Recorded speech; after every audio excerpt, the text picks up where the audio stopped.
Okay, I am really looking forward to this interview. This was actually scheduled, I think it was maybe one of the first interviews I've even scheduled. I've shot now over a dozen since then, but I'm really excited to be able to finally talk to this amazing coach because I've seen her material out there. I've heard a lot about her. She is the author of the Amazon best-selling book "Make Money Your Honey," the a blogger and coach at a website of her same name, the amazing Amanda Abella. Welcome, Thanks for having Amanda. me. Thank you. Thank you so much. And yeah, I think you scheduled this. I was looking at my emails over a month ago, actually. I ran into the woman who is your virtual assistant at a coaching event as I was kind of putting together the idea for this series, and she said, "Oh, you have to talk to Amanda. She's perfect for this." So I'm so glad we're able to uh, connect. yes, and I don't know what I would do without Lynn, honestly. And for those entrepreneurs who are watching, if you're at a point where you're building your team, make sure they're good and that they find opportunities for you, like Lynn does. Lynn hooks me up with people all the time, and she hooks up my clients and all that kind of stuff. So yeah, she's been amazing. That's awesome. I did interview Lynette a couple weeks ago, so that'll be also published, which is exciting.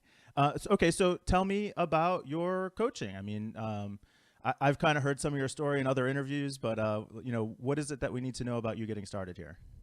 Oh my gosh, me getting started. Okay, well, it's definitely been a really organic process. I really started my entrepreneurship journey back in 2010 because I graduated from college, couldn't find a job. We all know what was going on then.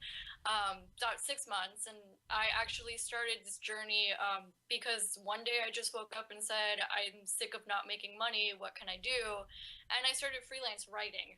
So freelance writing was kind of my gateway into entrepreneurship, and I started a blog at the time called Grad Meets World, and it was basically it was a lot of things. It was to hold myself accountable because I realized I knew nothing about adulthood. 22 years old and I know nothing. It was also because I wanted to create a positive space where millennials could come find positive reinforcement. Because honestly, at the time, like the cards were stacked up against us. We couldn't find work. When we did find work, we were underemployed.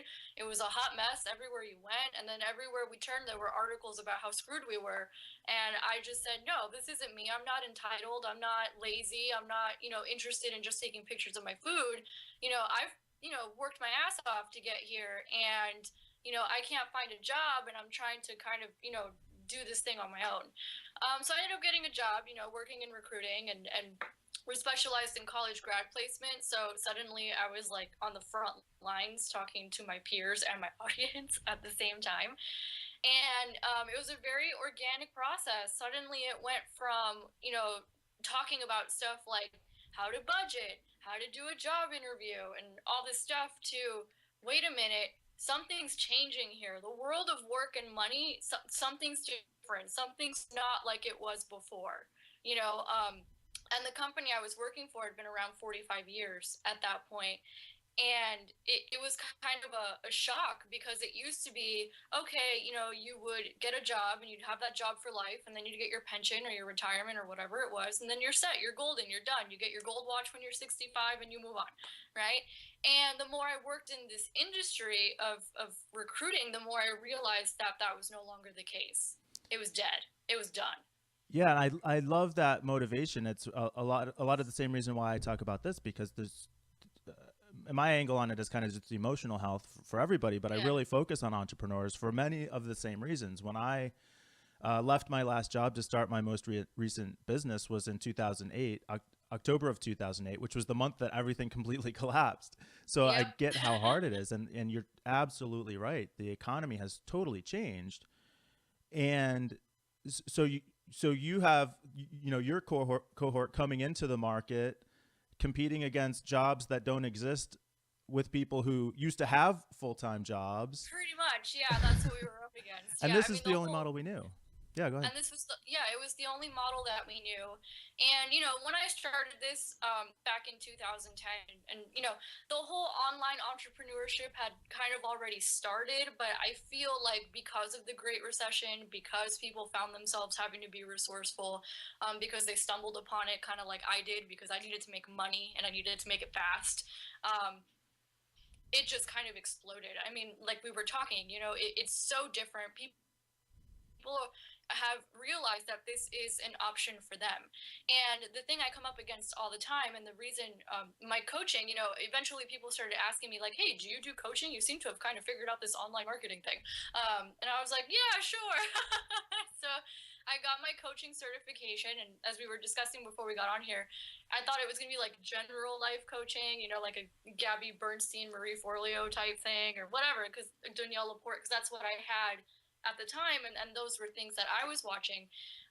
So I went through a period of like I was working a full-time job, I was building a brand but not a business, and I guess we can talk about that later. And I was making, you know, some money but not enough to quit my job, and I was totally burnt out and stressed, and it was awful. Like I talk about in my book how I don't even remember the holidays back in 2012 because it was just a blur. It was just I was like a walking zombie. I was so tired. And then I made a really big decision for myself, and I found a coach because I said, you know, I kind of had like my fork in the road because I was like, I could quit this entrepreneurship thing because I can't figure it out. And you know what? I'm a recruiter. I have a database of jobs within Fortune 500 companies in front of me every day. I have contacts. It's not like it would be difficult for me to get a better job. And then when I really thought about it and I looked at those jobs, it just kind of sounded like dying a slow death. Like the idea of working for someone else for 30 years for the rest of my life, which I already knew was dead because I was interviewing people all the time who had just been laid off. It just didn't work with me. You know, it wasn't working. So I did a bold move for myself at the time, and I hired a coach. And we got on the phone, and by the end of it, I basically said, 2013 is the year I quit my job. I'm going to buy the biggest package you have. Where do I send the money? Through PayPal? And at the time, for me, that was a big deal. I'd never invested like that in myself or in my business. 6 months later, I quit my job, and then I was in a position of, okay, I kind of haven't really figured out this, you know, business thing yet. Although I have a brand, and I noticed that all my fears about money were coming up. And when I noticed that, right, and I started noticing it in my clients and in my readers, that's when I was like, ding, ding, ding, ding, ding, there's something here, right? Screw this like general life coaching bullshit, right? Which is fine. It works for some people, right? But there's a piece of the puzzle here that needs to be addressed, and it's money. And it's not just money, it's the emotions behind money, it's the psychology behind money, it's money in business, it's self-worth issues, it's, you know, what you grew up thinking about money. I mean, it was just a can of worms that all of a sudden it was like, oh, I figured it out. You know, I figured out what my thing was. And I got on the phone with a bunch of my colleagues and my readers and my clients, and I started asking them questions. When you were quitting your jobs to work for yourself, what was coming up in terms of what were your fears around money? And from that, I created the content for the book, which turned into an Amazon bestseller. And that was about a year ago that it was published. And since then, you know, I've become fascinated with this whole idea of, you know, how entrepreneurship and work in general really just pushes us out of our comfort zones when it comes to money. It forces us to heal stuff around money. And it's not even just a logistics, go get an accountant so he can tell you what your tax rate is and all that kind of stuff. Like there's a lot of emotion behind it, and there's a lot of psychology, and there's a lot of beliefs about money that we have to deal with, and entrepreneurship brings to the forefront. It sounds like you covered just about the entire spectrum there, right? I did. Moving into entrepreneurship, the challenges with vision and direction, and serving the market, and identifying what you're passionate about. And I think you're totally right. A lot of these things get exposed once we're entrepreneurs because it's not a matter of just showing up and putting your time in and getting a paycheck. Like the results Yeah. that you get are a direct response to the decisions that you make and how you pursue those things. I think one of the special challenges, and maybe, you know, having grown up when employment was still kind of like the model, we didn't have parents even who were entrepreneurs who could teach us that kind of stuff. How did you, like, where did you get even that level of kind of empowerment or belief or, you know, even desire that your choice is like, oh well, I could just go be self-employed. Is that a generational issue, or is that something that your parents set you up for, or My parents are still trying to figure that out, actually. My mom has worked for the government. I think she's going on like 35 years now. And my father has worked in small business and corporate companies. And I think for me, I mean, I never even thought about entrepreneurship until I found myself in a position where I couldn't find a job. So it's not like I knew my entire life that I was going to go into business and be an entrepreneur and all that kind of stuff. I at least found myself in a situation where I was like, I got to make money. I'm not okay with just sitting here looking at empty job boards, right? was that Like a was that a difficult transition for you, or was that just like, this is the next step, this is where I'm going, so let's get there? it was just out of like, necessity is the mother of invention is the way that I see it. And that, I mean, I honestly, I swear to you, I made like $5 my first month as a freelance writer. But for some reason, it was the best $5 I ever made because I did it doing something that I loved. I did it from home. I did it on my own time. And I was like, holy crap, if I could figure out how to do this all the time and actually pay my bills, why would I ever work for someone else? And it was just like a eureka's moment that hit me right there. And from that, I knew I had to get regular jobs because I knew I didn't have it all figured out and I needed to pay my bills and I needed to invest in my business. So I did for about, 2.5 years. I had regular employment while I was, building this thing on the side. And finally, one day I quit because the thought of staying at a regular job was a lot scarier to me than having to figure out a business and a way to pay bills on my own.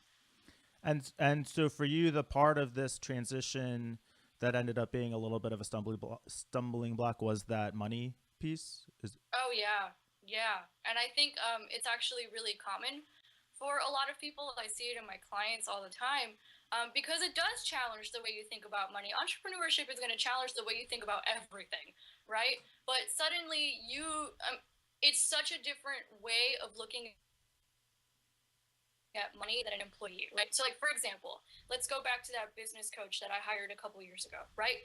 Back then, spending it was about $1,000 that I put down at the same, all at once. That seemed like really scary to me, like two years ago, right?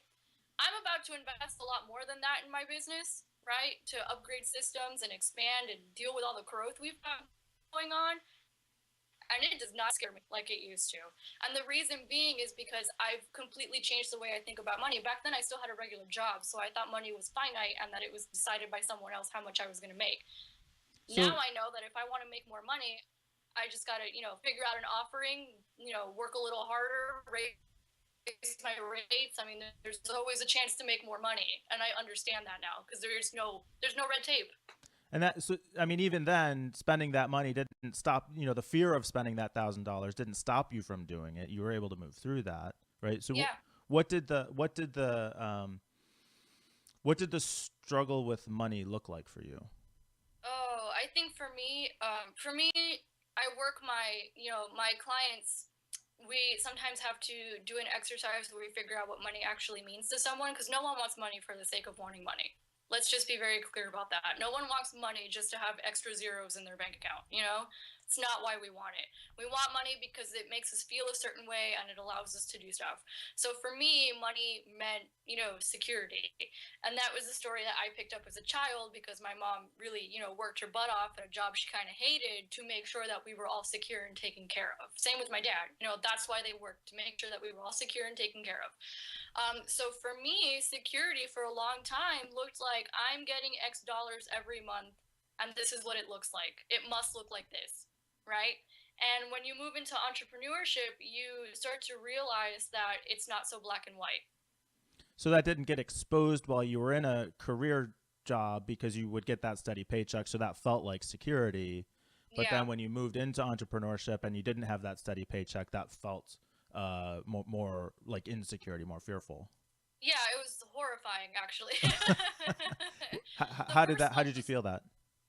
Well, the first month was great. I made more money than I ever had in a month at my regular job because, the good thing about my regular job was I worked in small business, so it's not like I was not like I was a complete virgin to varying income because, I was very heavily involved. I was doing like three people's jobs. I was doing the ARs, the APs. I knew how much money was coming in. I was the one running the payments, but I was still getting my paycheck every 2 weeks, But I saw how the business had varying income from month to month. So I wasn't a complete virgin, right? But the problem that I had was even though the company I worked for had varying income, I still got the same amount of money every 2 weeks, plus commissions, Yep. right? So I was still a little bit disconnected. Whereas with my own business, it's like, no. Like, how much money you make is going to heavily depend on how much money you bring in from month to month. So the first month was great. The second month was awful. And I started to freak out. And that's actually when I made the connection of, oh, there's a lot of emotional stuff here around money. Like, you need to get your relationship with money straight. And then that's actually when I got on the phone with a bunch of people and started asking them about their experiences with entrepreneurship and money. Yeah. So I mean in itself shows a good bit of like self-awareness, right? That you could see that this was happening and recognize that it was an emotional issue for you. How did you start? I mean, did you kind of have some sense of where to start to address that, or I guess I'm curious, like, how did you even recognize that so quickly? And then what did you do to start to address that? What were the early steps of that? Well, let's keep in mind by this point, I was undergoing life coaching certification. So the whole idea of Mm. self awareness and self analyzing at this point, I was taking classes on it for like a year, right? So I was able to pick up on stuff like that very quickly. Whereas other people don't, and that's fine. But I happened to be in a situation where I was being trained to pick up on this stuff for my own clients, right? And then it was just a matter of like, whoa, I picked it up in myself. Did that surprise you when you first noticed that? Like, oh wait, I need life coaching. No, I mean, I've been coached before, so I wasn't totally surprised. I was open to it, but the honestly, instead of feeling so fearful about it, I thought I had figured out the key. I was like, this is it. This is what's missing, right? Like If you can it solve this felt one very. piece, everything else will fall in. Yeah, Oh, that's how I felt. It felt really expansive and not so scary because it was like, oh, I figured it out, eureka. And it didn't mean that I didn't have, a road ahead. We all have a financial journey. It's never going to end, right? I have other financial fears now than I did back then. New level, new devil. But at the time when I realized, oh my gosh, my relationship with money is going to directly affect how successful my business is, man, I thought I had found I thought I'd found the magic pill. and so did that recognition and then figuring out how to resolve that flow through pretty quickly for you, or was it a process of like, well, what are my beliefs here? Why am I hanging on to this? What was that pretty easy for you to work through? Well, you know what? Like I said, it's always a journey, right? So back then, the issues I had to deal with were, time management, asking for more money, those kinds of things. Now I have separate issues, right? Now it's issues of, oh man, I'm a woman making a lot of money. Like there's, the whole gender issue thing is coming up. Or another one that I had to deal with last year, for example, was I'm about to invest a lot of money in hiring a team for the first time ever, and I've never done this. So I feel like there are different levels, right, from like year to year. In the beginning, it was much more difficult to see what it was, right? Which I guess when I found it is why it felt like such a eureka moment. Now I'm a lot quicker at picking it up, and I trust myself more now than I did back then. And I think that's really become the key here is I just kept on trucking. I recognized it. I didn't brood on it. I didn't make myself feel like crap.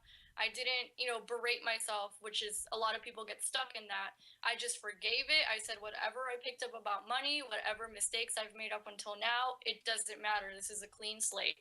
And it's a daily practice. It's a thing I have to do every single day as I expand my business and figure out finances. Do you have any sense of like what kind of like prepared you to be able to deal with this stuff so seemingly effectively? I mean, it sounds like Um, you've got a pretty yeah. healthy emotional baseline here that you're working from. So these things come up and you identify them and work on them and they go away. And then there's the next thing and it's a process. But you sound very well equipped to work through this process. Where did that come from for you? Well, actually, it's really interesting because when I was graduating from college, I was actually suffering from panic attacks all the time, Hmm. like really severe, heart popping out of my chest kinds of panic attacks. Like, I finished my last semester of college taking anxiety medication. It was really bad. And I guess in an effort to find some sort of relief from that, because the anxiety was coming from a lot of things. Like, I suffered from an illness, so I had to take a medical leave of absence my last year of college. I knew what the economy was like. I knew what I was up against. I wasn't finding jobs. Everything I'd been told since I was growing up went up in smoke, because that's what happened. So I was having a lot of panic attacks and anxiety because I had no idea. I felt like I had no direction, and I felt like I must have screwed up somewhere along the lines to get here. Like maybe I didn't work hard enough, or maybe I didn't try hard enough in school, or maybe I should have started looking for jobs. And I was really in a state of making myself feel like crap. And I guess in an effort to find some sort of a relief, I found meditation because I was like, I will try anything. And I found it through yoga, and I've had a meditation practice since late 2010. And I feel like that's like the main tool that has kind of helped me like reel her back when she gets a little crazy. Right? Like I don't get as crazy as I used to, but I still have my bad days. And now I have that tool to kind of bring me back. So I think that's really that was like the catalyst, and then that led to other things. So because I started meditating, I started finding teachers like Gabby Bernstein, and I signed up for her group coaching and what she was teaching about limiting beliefs and all that kind of stuff. And I just suddenly became kind of obsessed with this idea of um, self awareness and trying to heal my own stories. It's just that I didn't notice until I'd quit my job that I had some really serious stories about money. Hmm. I'm getting some, it's breaking up a little bit. Do you mind if I stop sending you video in an attempt to conserve bandwidth here? Is that going to distract you? Okay, go All ahead. right. I'm going to just see if I can get a little clearer picture through from you. Um, okay, so was there anything about the anxiety and stress that you needed to work out, or was it just a matter of management that the meditation took care of? I think it was a matter of management because I didn't know how to manage it. I'd never been taught how to manage it. It was like I feel like when it comes to career and money, it's not something that we're told has emotional that our emotions have an impact on it. Like everyone hears about stress, right? And then the only thing they tell you is like, okay, well, don't be so stressed. And you're like, okay, great. Well, how do I do that? you know, but no one gives you any like real tangible stuff to deal with it. And I think that's what it was for me. It wasn't necessarily that I had a panic disorder or anything like that. It's just that I had no idea how to manage my emotions. I had never been taught how to manage my emotions. And when I started meditating and when I found all those teachers as a result, because it just kind of opened the door, suddenly I was taught tools that I could use to handle the stress, handle the overwhelm, kind of start figuring out my path. And now I'm glad to say that when stuff comes up, because stuff inevitably comes up, I don't panic like I used to. I don't even get as stressed as I used to. I'm just like, okay, if it's really bad, I'll go meditate for a little while, but I know that it's going to get resolved. Like I trust myself to figure it out. Whereas back then, I had no idea how to do it. Yeah.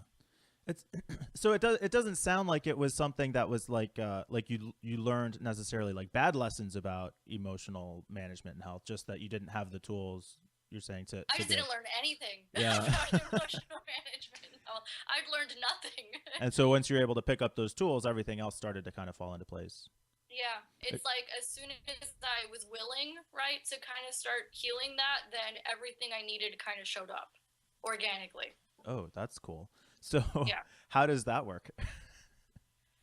It's a willingness. And I think it's like we were talking about earlier before we got on the call about the idea of trust. I mean, like, for example, right? I had a little bit of a, I, here's an example with money, right? So a few days ago, I had this little like legal thing pop up with my business, and I ended up spending like $975 to trademark something, and I was not expecting to spend those $975 in addition to upgrading the systems, hiring my web designer, and hiring an accountant, and all the growth that I'm experiencing on the back end. And at that point, I had two choices, right? I could have completely berated the person who was making my life a living hell at the time, right? And taken things very personally and gotten extremely offended and berated her on Facebook and all that kind of stuff. Or I could have looked at it from another perspective of, you know what?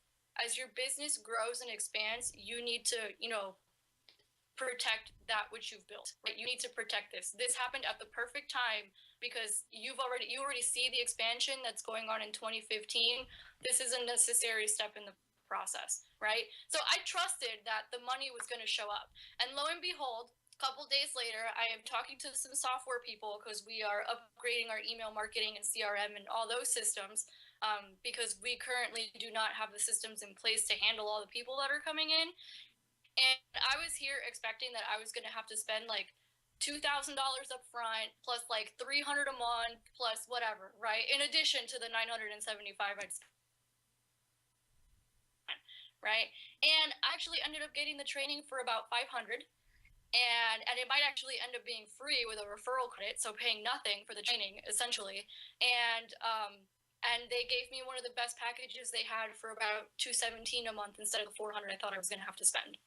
So had I not trusted, right, and gone with my intuition and said, okay, this is going to work itself out, I never would have reached out to a colleague to say, okay, I need to talk to your person, system set up, what's their contact information. Instead, I might have said, screw it, I can't do this right now. There's no way I can afford it. There's no way I can do it. My business is screwed, and going into that fear spiral. But because I trusted that, I'm here to do really big work, and as such, I'm going to be provided for, all that stuff worked itself out. So I actually ended up spending way less money than I thought to upgrade my systems to something that is necessary for my business.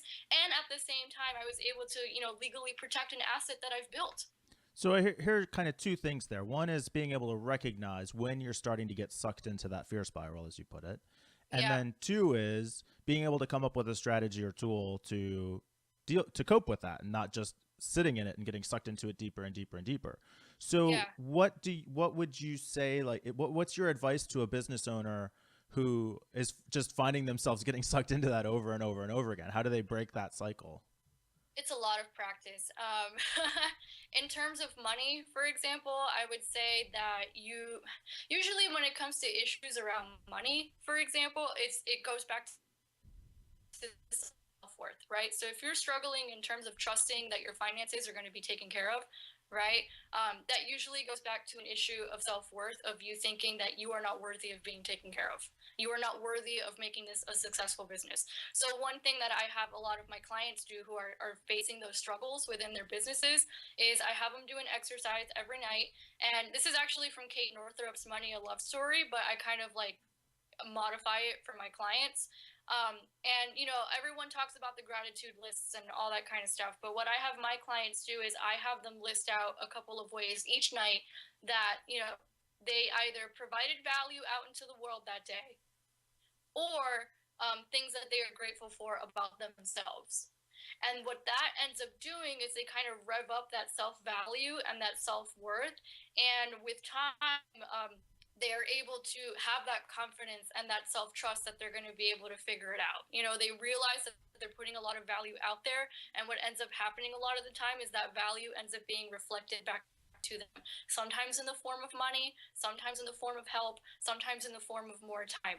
But because they are going back to that relationship with themselves, then everything else around them kind of starts to fall into place. So the kind of general lesson there is you get more of what you focus on, and Oh you yeah. can control your focus even if you can't control the results. So put your focus someplace positive, like gratitude in this case. Yeah.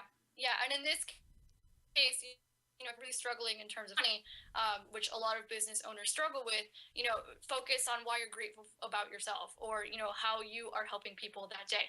And it doesn't have to be business related. I like to tell people that. I mean, I've had clients tell me, my best friend went through a breakup and I got on the phone with her today for like 30 minutes and, lended her an ear. Lent her an ear. And that counts. You're putting value out into the world. And really what this exercise is about is just starting to realize that you have value and starting to believe that for yourself. Because I think that's one of the things that business owners really struggle with sometimes, is really it's like self-confidence. It's that idea of, I can figure this out, I can do this, I deserve to be paid this much, I deserve to have these kinds of clients. And it takes time and it's a practice, but that's one that I have seen that not only has helped my business but also many of my clients. And this, so early on, you kind of mentioned two things that you struggled with, that I think a lot of entrepreneurs struggle with, which is being overworked and not getting paid what you think you're worth, right? So, Yeah. what's kind of like, is this like the core thing that you've learned about addressing those two issues, or how do you look at those two issues now? I see boundaries as my best friend. For one, I actually read a really interesting article the other day. I forgot where it was, but it was the difference between a workaholic and a high performer. And there was something in there that really stood out to me. And it said that workaholics, when something comes up, they kind of just like, it's like they're constantly putting out fires, right? Meanwhile, high performers, something comes up, they're like, okay, cool, I will address it in due time, but I have some priorities that I need to address first. And when I saw that, I realized that that's something a lot of business owners struggle with, is they're operating from a place of constantly putting out fires. And especially if they've moved from like an employee mentality to entrepreneur, they're the ones who struggle with that the most. I know when I had a regular job, I was constantly putting out fires all the time, right? And I kind of transferred that into my own business until I realized, wait a second, this isn't going to work. Because you burn out, you're spent, it gets to a point where you just can't take it anymore. But by setting those boundaries and realizing that, I don't have to take stuff anymore. My time is mine now. Yes, I have deadlines, right? But I'm not someone's employee anymore, essentially. That made a huge difference in helping me get over that whole overworking and not getting paid enough thing. Yeah, and is that kind of how you see it in your clients a lot of times too? Yeah. That's it. Yeah, and in most of my clients, honestly, I mean, most people, especially now, I get a ton of people coming to me saying, I hate my job, I need to leave. So they're seeing entrepreneurship as a way of, getting what they want and building a career that they want. But as we mentioned earlier, entrepreneurship is going to change the way you think about everything. What you were doing as an employee is not going to work as an entrepreneur. Yeah, and that's like the biggest complaint I hear from entrepreneurs is just like you said, overworked and underpaid. And that shows Yeah. they're not afraid to do the work. They're just not working on the right things. They're working on a lot of things, and they're working really hard, just not on the Yeah. things that are going to advance their goals and grow their business. Right, or they overload themselves. I think that's another one. Like, for example, I'll take myself as an example. I used to overload myself, right? But now I have, people on my team like Lynette, who introduced us, who I have told them, I'm like, hey, part of your job is to call me out when, when you see that I'm not taking care of myself, okay? Like, make me go for a run or something. But not just that, but also realizing that you don't have to do everything, right? Because again, this is a story I had to deal with at a regular job. I was doing like three people's jobs, right? I worked in small business. That's just the way it is. And now, what I'm going through now in my business with, upgrading the systems, doing the accounting for Uncle Sam, bringing someone onto my team for that. I got to redo the email marketing. We're redoing the website. Plus, I've got a full, writing pipeline, and coaching clients. And I wanted to do a group coaching, and I wanted to launch a book, and so on and so forth, right? And now I'm at a space where I'm like, wait a second, something's got to give. I can't do all of this. I'm going to drive myself nuts. It doesn't mean I can't ever do it, right? So what I decided to give up was like the launching the book and the group coaching that I would have done in March, right? And it doesn't mean that I can't do it later. It just means that right now we have certain priorities in place and those need to be addressed. And those need more of my attention. If that means that I gotta, let this stuff slide for a while, that's fine. And I think people have a hard time doing that. Yeah, yeah. What do you have any sense of why they struggle with that? Because we're told that the more we do, then the more money we're going to make, and it's not true. Just false premise. Stop It's believing a that. false premise. It's just left over because that's what people used to do before. We're told like, yeah, work really hard and achieve this and that and whatever, and it's kind of and it doesn't work. There's no And it's overtime in entrepreneurship.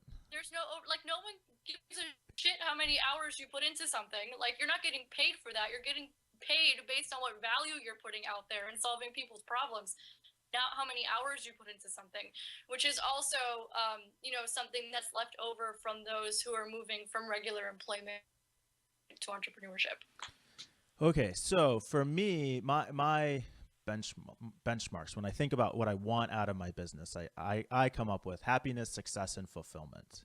Mm-hmm. And so you can put this in your own words, whatever is important to you. But like, how would you say?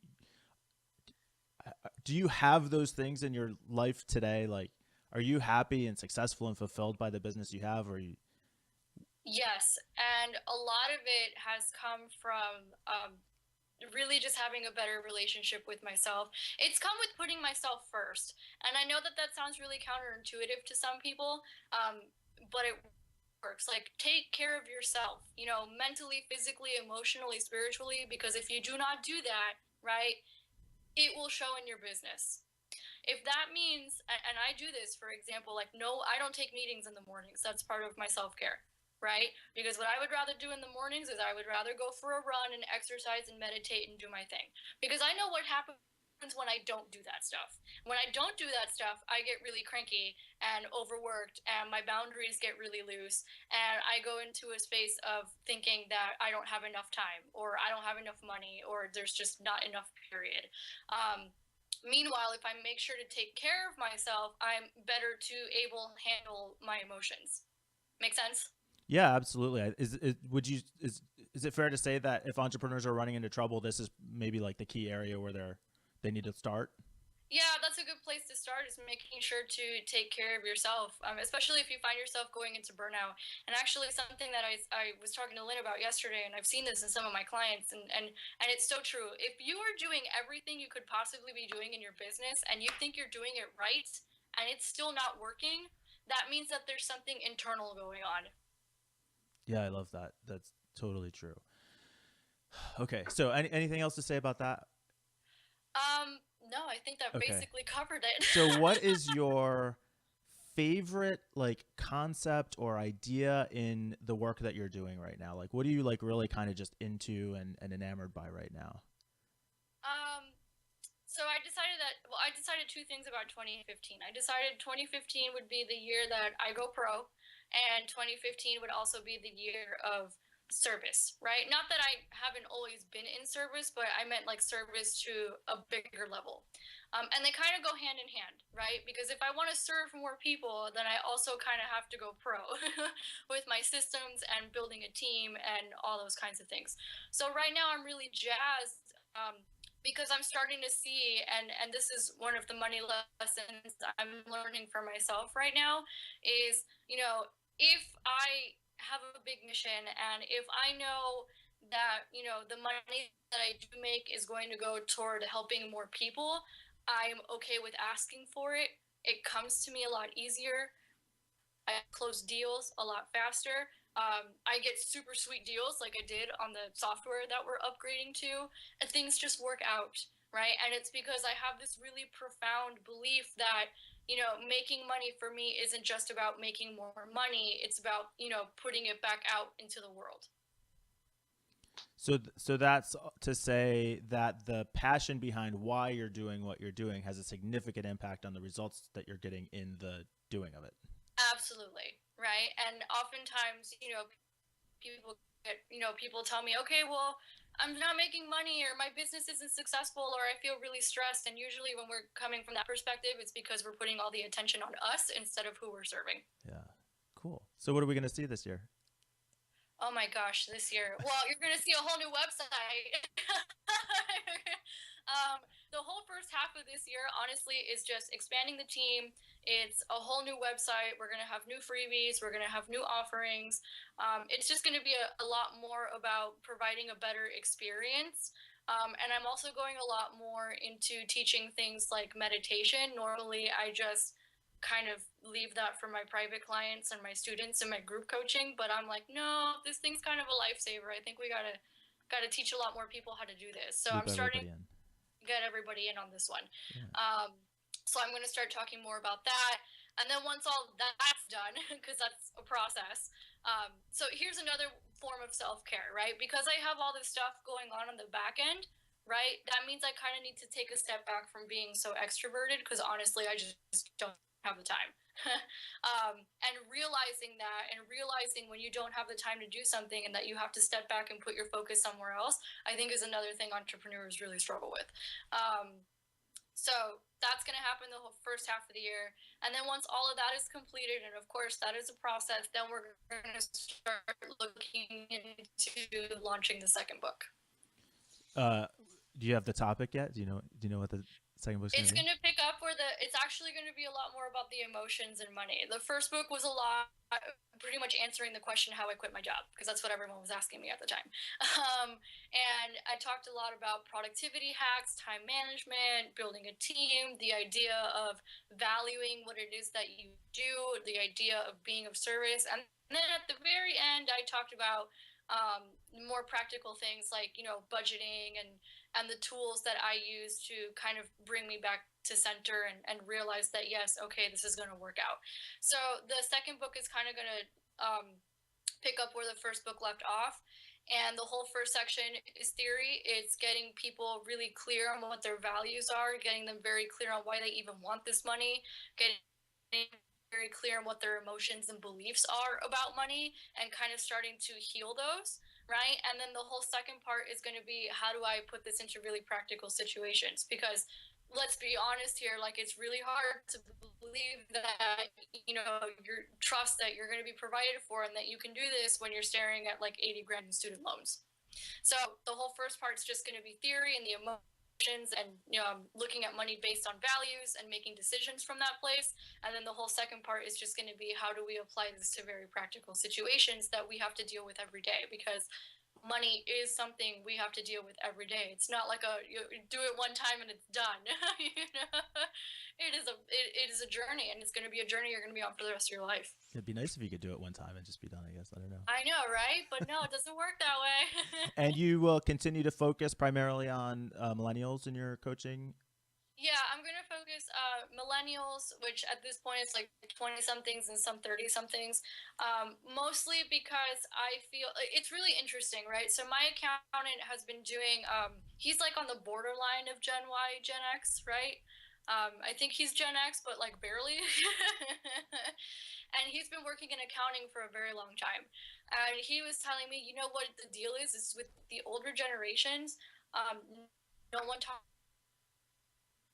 about money. It was like a taboo topic. You just didn't talk about it. Whereas with millennials, I feel what has happened is because we came of age during a very economically tumultuous time, we're craving conversations about money, and we're craving conversations about work, and we're craving conversations about entrepreneurship, and we're not afraid to have those conversations. Kind of had no choice but to start having those conversations. Exactly. What's the situation here? Exactly. We didn't have a choice. Like, it was being thrown in our faces. So I think millennials have that really, that's very unique about them, because, generations that came before us, you didn't talk about money. You didn't do it. You didn't address it. You either had it or you didn't. You didn't talk about the emotions around money. You didn't talk about money in the home. And it's not something that was done. It wasn't, it was seen as just something you don't talk about, like religion or politics or sex. Yeah, I mean, to some extent, I think entrepreneurship too, just because that wasn't people's backgrounds. Everybody's background was just, you have a job and work until you die. So right, and women weren't working at all up until not that long ago. So right. I mean, that's completely changed things too. Awesome. Okay, so as we're kind of winding down here, The question that I want to ask is I so this show is really specifically for people who are starting to wake up but right now are kind of unconsciously manifesting what they don't want. Does that make sense? If I Yes, it describe it that? does. Mm-hmm. All right. And so we want to move them to consciously manifesting what they do want, but they're not awake to that yet. So to somebody who is struggling in their business, doesn't see how to get out of it, is, kind of stuck with depression or anxiety or a lot of these things, time management problems, not making the money they want, not feeling happy, successful, filled with their businesses. What would be like your kind of like core or first message to those people? I think the first absolute 100% message would be honor your journey, because especially in the world of entrepreneurship, I think there's a lot of comparing that goes on. And compare equals despair, which is so corny and cliche, but it's very true. Everyone's on their own journey. Everyone's got their own stories that they need to overcome. Everyone's going to have their own challenges, and that's perfect because that's what makes your business different from everyone else's. Because let's be honest, there's nothing new under the sun. And the second thing I would do, and this is more on practical terms, is every time you find yourself in a position of thinking about what you don't want, and this is actually from the Abrahams. Every time you think, for example, right, you're thinking, ooh, the bills aren't being paid. I don't have money coming in.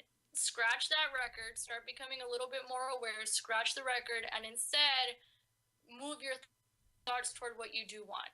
And I had a client, for example, that for her, she was so fearful about money that simply looked like my bills are paid for this month. My bills are paid for this month. So every time she went into like a really scary place, she just went to my bills are paid for this month. Not even necessarily I'm going to have $1 million in the bank. I'm going to have a Ferrari in the front yard by Friday. I'm going to, win the lottery. For her, it was very simple and very basic because that's where she was at that point in her life. And what ended up happening was she ended up making 3 times more than she made the month before. Her bills were more than paid for that month. Yeah. So, can I accept your past, appreciate your present, and focus on what you want, not on what you don't want. Yep. Did you hear that? And Exactly. and it's a process. I think it can feel overwhelming. I think it feels really overwhelming when you start to become aware of how many times you have negative thoughts if you've never managed that before. And it can Yeah. almost feel overwhelming because it just keeps happening over and over and over again. Yeah, and I think that's what was happening to me when I was having that anxiety and those panic attacks. Is I had so many negative thoughts, but like I wasn't even aware that there were tools out there to manage my emotions. You know what I mean? Like I didn't even know they existed. Yeah. And so it's just finding the tools, staying patient with the process, and continuing to move into it. Yep, that's exactly what it is, and it's as simple as that. It sounds really simple and really trite, but that's all it is. Yeah, I think I was one of those people that would always be asking, like, but how? How do you do it? What? And I've really come to appreciate the power of awareness and intent. Yeah. And Less that's is more too. I think that's a lesson that a lot of us end up learning. Entrepreneurs, but people also who are on a journey of self-discovery and personal development, which most entrepreneurs are, because it kind of just goes hand in hand. um, but less is more. awesome. Well, I really enjoyed connecting with you today, Amanda. I enjoyed it It's a too. fun This is a conversation. great conversation. No one ever asks me questions like this. I love it. I mean, I I went through, and I'm still going through this process myself, this healing. And I think these are the questions that people have. Is like, okay, I want to feel better, but I don't know what I don't get it. That's not in my background. It's not in my experience. So I think hearing your experience, hopefully, it helps me. And so I assume it's going to help the people who are out there like me on the same journey. And I really appreciate your ability to speak to it and your clarity on it and your emotional maturity on the topic. And I think it's spectacular.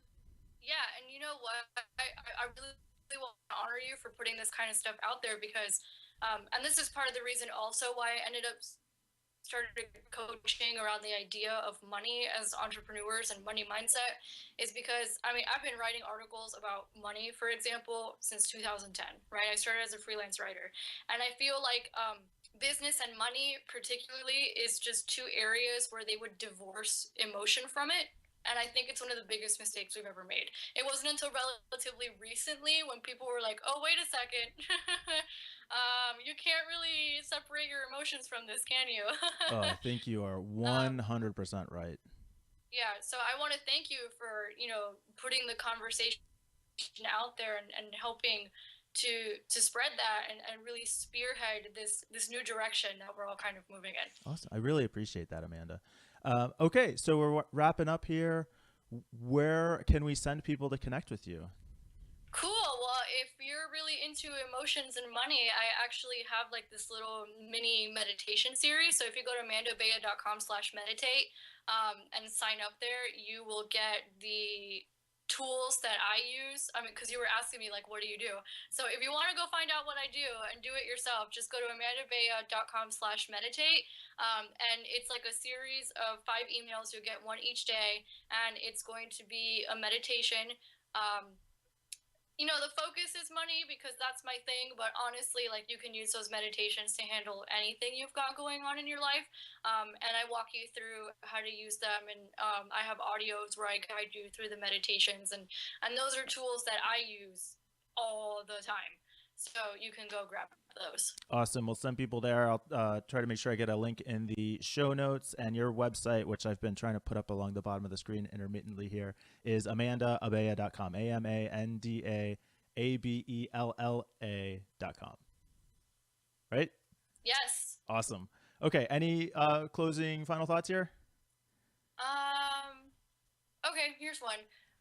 I'm sure that most of your audience has already started to discover this, but it's something that I tell my clients all the time. And it's the fact that because you've decided to go on this entrepreneurial journey, you're going to be cracked open in ways that you did not even know were possible. And it's okay. Embrace it. It's going to be scary. It's going to be shitty sometimes. There are going to be obstacles, but those obstacles are lessons, and it's so that you go to the next level. So just embrace it and appreciate it, and really be grateful for this journey that you're on, because a lot of people never get there. Awesome. Awesome. Awesome. Perfect. Very well said, Amanda. And thanks so much for joining me today. Can you hang on for just a second while I sign off here?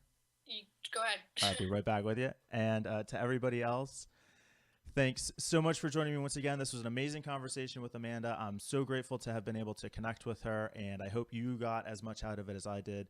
And we will just keep going on this journey together. So until we talk again, be the person you want to be, build the business you want to build, and have the successful life you want to have. They always see me stop the recording here at the end because I can't just do it in one